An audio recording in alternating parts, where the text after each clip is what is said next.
Hello friends, welcome to my channel.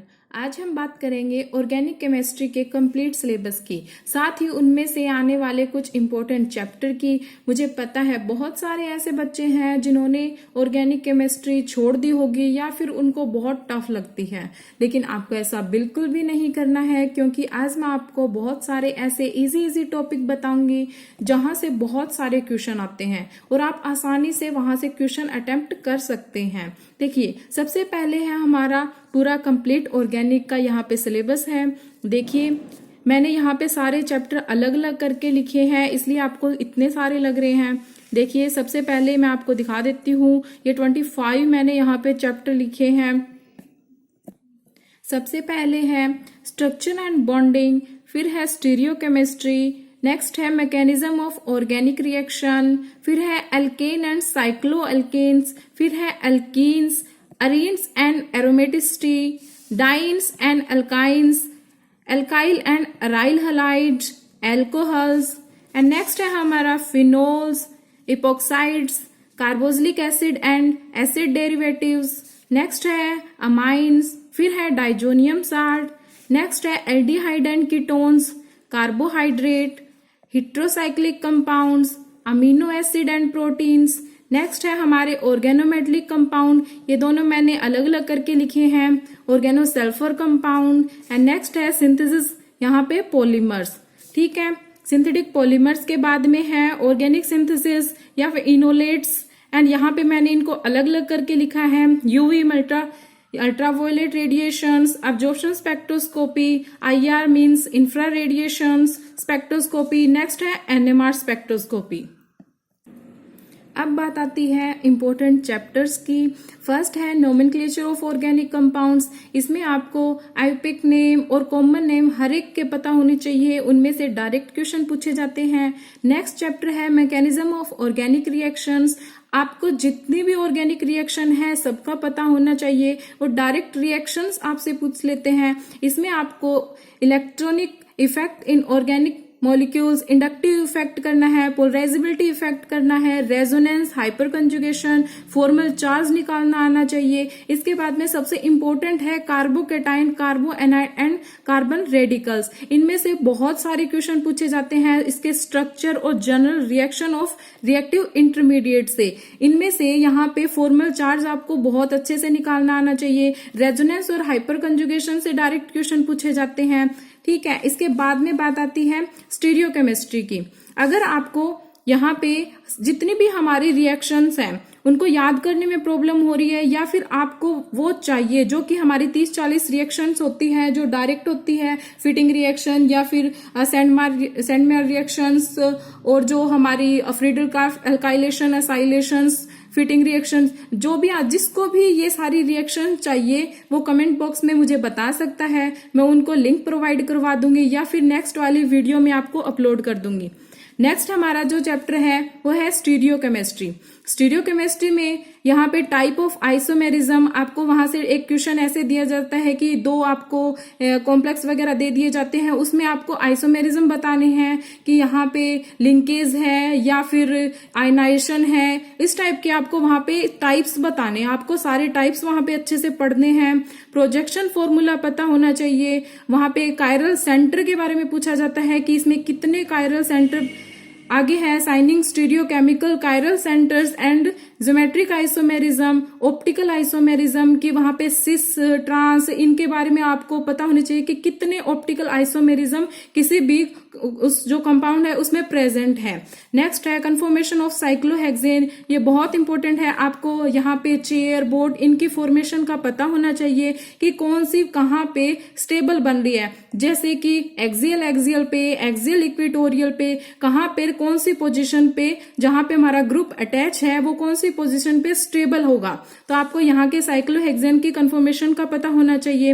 Next हमारा chapter है aromaticity and हक्कल rule. ये बहुत इजी एंड सिंपल चैप्टर है जहां से क्वेश्चन सिर्फ पूछा जाता है एरोमेटिसिटी का, नॉन एरोमेटिक का और एंटी एरोमेटिक का, कि कौन कौन से यहाँ पे सिर्फ कंपाउंड दे दिए जाते हैं, आपको एक स्ट्रक्चर दिया जाता है और डायरेक्ट पूछा जाता है कि ये एरोमेटिक है या फिर यहाँ पे हक्कल रूल 4n+2 ये फॉलो कर रहा है या फिर एंटी एरोमेटिक है। यहाँ से डायरेक्ट क्वेश्चन, बिल्कुल सिंपल क्वेश्चन पूछे जाते हैं।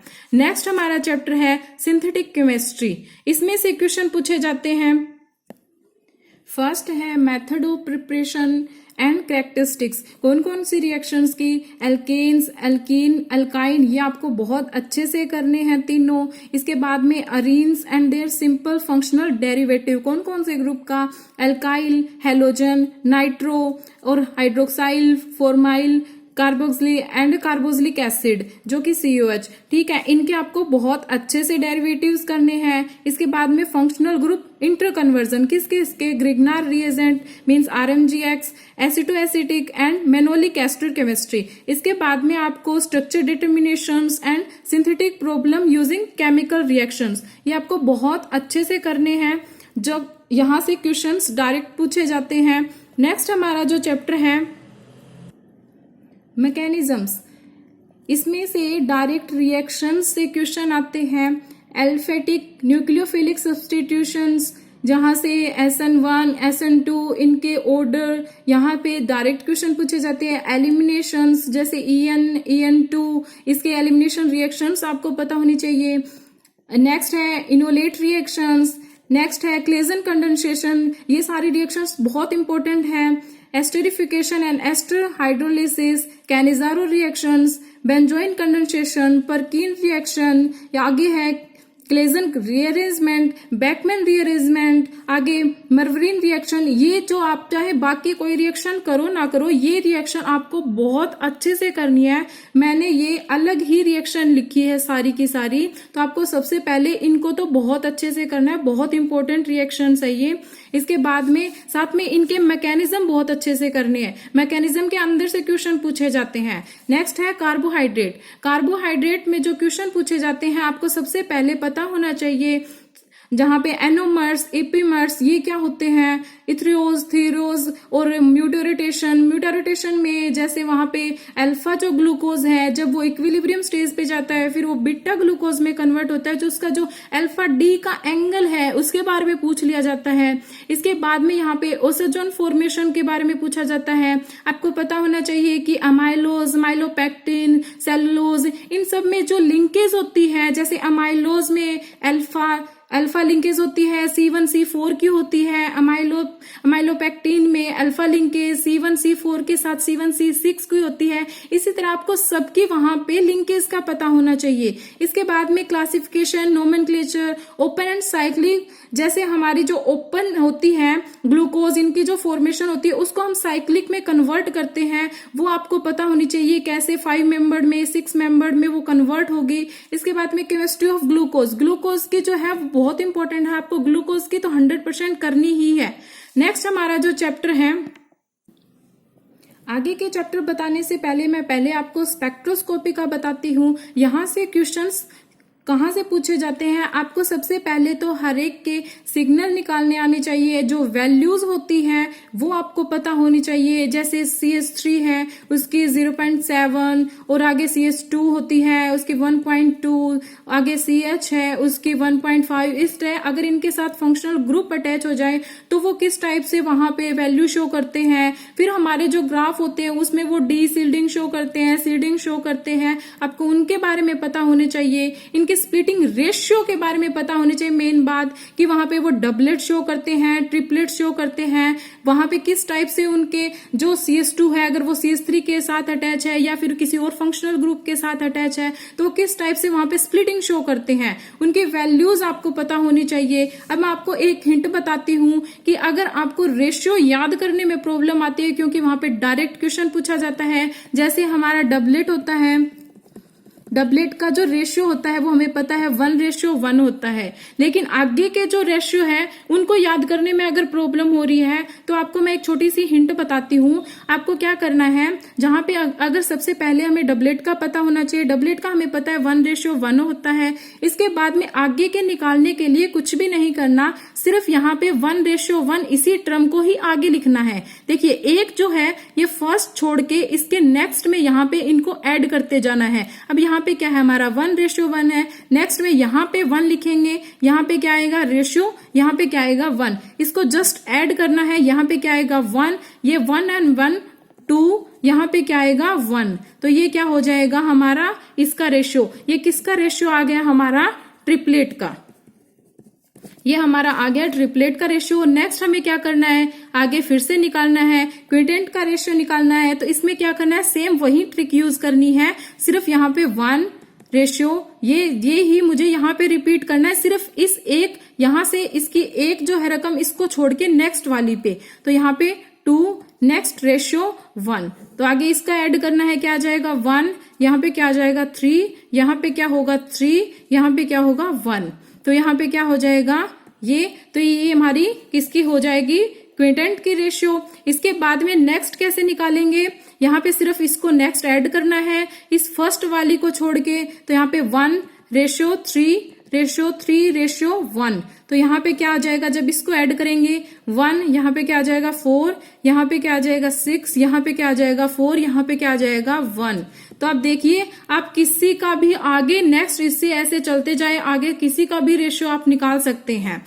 अगर आपको ऐसे याद करने में प्रॉब्लम आ रही है, आपको डायरेक्ट ये देखना है कि ये किसका रेशियो है, आपको डायरेक्ट ऑप्शन से टिक करना है। तो आप देखिए अगर डबलेट है तो अगर आप इन दोनों को ऐड करोगे तो यहाँ पे क्या आ जाएगा 2, यहाँ पे जो इस वाली जो इस साइड की जो होगी वहां पे वैल्यू उनको ऐड करके देखना है, यहाँ पे क्या आ जाएगा 3, तो इसका मतलब ये ट्रिपलेट का है। यहाँ पे इन दोनों को ऐड करोगे क्या आ जाएगा 4, तो इसका मतलब यहाँ पे ये क्विंटेंट का है। आगे इनको देखिए यहाँ पे करोगे 5 आएगा, ऐसे आगे नेक्स्ट आप पे चलते जाओगे तो आगे 5 6 7 किसी का भी आप रेशियो निकाल सकते हो इस छोटी सी ट्रिक से। नेक्स्ट आगे देखिए, नेक्स्ट हमारा जो चैप्टर है उसमें हमें क्या है, अमीनो एसिड एंड पेप्टाइड्स। इसमें हमें बताना है कि आपको सबसे पहले यहाँ पे स्ट्रक्चर्स का पता होना चाहिए, इसके बाद में stereochemistry and characteristics reactions of amino acid, structure of peptides इनका पता होना चाहिए आपको। वहां पे पीएच वैल्यूज, इनके जो आइसोइलेक्ट्रिक पॉइंट है वो पूछे जाते हैं डायरेक्ट, यहाँ पे डायरेक्ट क्वेश्चन आते हैं अमीनो एसिड से। इसके बाद में है हेट्रोसाइक्लिक केमिस्ट्री, इसमें क्वेश्चंस कहाँ से आते हैं, हिट्रो में जैसे हमारी सारी जो टोटल्स हमारी 5 मेंबर्ड या 6 मेंबर्ड जो हमारी रिंग होती है, पायरोल, फ्यूरान या फिर थायोफिन, अमीडाजोल, पाइरिडीन, इसमें से क्या करते हैं जो हमारी इलेक्ट्रोफिलिक सब्स्टिट्यूशन जो रिएक्शन होती है किस के साथ, जैसे फ्रीडल-क्राफ्ट अल्काइलेशन, असाइलेशन, रीमन-टिमन रिएक्शन या फिर डाइजोनियम जो हमारी कपलिंग रिएक्शन होती है, गेटरमैन कोच रिएक्शन है, इन सबके जो हमारी इलेक्ट्रोफिलिक सब्स्टिट्यूशन रिएक्शन होती है उनमें से ये पूछा जाता है कि जो पायरोल, फ्यूरॉन, थायोफिन, इनमें वो कौन सी जगह पे हमारा इलेक्ट्रोफाइल अटैच होगा, कि सेकंड पोजीशन पे होता है, फिर थर्ड पोजीशन पे होता है, फिफ्थ पोजीशन पे होता है, ताकि आपको पता होना चाहिए, ताकि आप डायरेक्ट एग्जाम में वहां पे देख के ही टिक कर सको कि इसका जो प्रोडक्ट है वो यही आएगा। तो आपको जैसे पायरोल है, पायरोल और फ्यूरन में क्या होता है, इलेक्ट्रोफिलिक सब्स्टिट्यूशन में जो इलेक्ट्रोफाइल होता है वो सेकंड वाली पोजीशन पे अटैच होता है। तो हमें इन सब का सिर्फ ये सब याद कर लीजिए, इसमें से आपको वो क्वेश्चन 100% अटेम्प्ट हो जाएगा। इसके बाद जो बात आती है monocyclic 5 and 6 membered aromatic compounds with 1 hetero atoms, यहाँ पे SON, ठीक है। इसके बाद में यहाँ पे आएगी their nomenclature, electronic structure, aromaticity, characteristic properties and general reactions, आपको अच्छे से करनी है। इसके बाद में बात आती है कि मैंने कंप्लीट सिलेबस जो है उसकी जो PDF हो मैंने डिस्क्रिप्शन बॉक्स में प्रोवाइड करवा दी है। उसमें टोटल इनऑर्गेनिक, ऑर्गेनिक, फिजिकल तीनों एक साथ है, तो आप वहां से डाउनलोड कर लीजिए। और जो इम्पोर्टेंट चैप्टर के टॉपिक जो मैंने बताए हैं वो आप प्लीज स्क्रीनशॉट ले लीजिए। Thank you.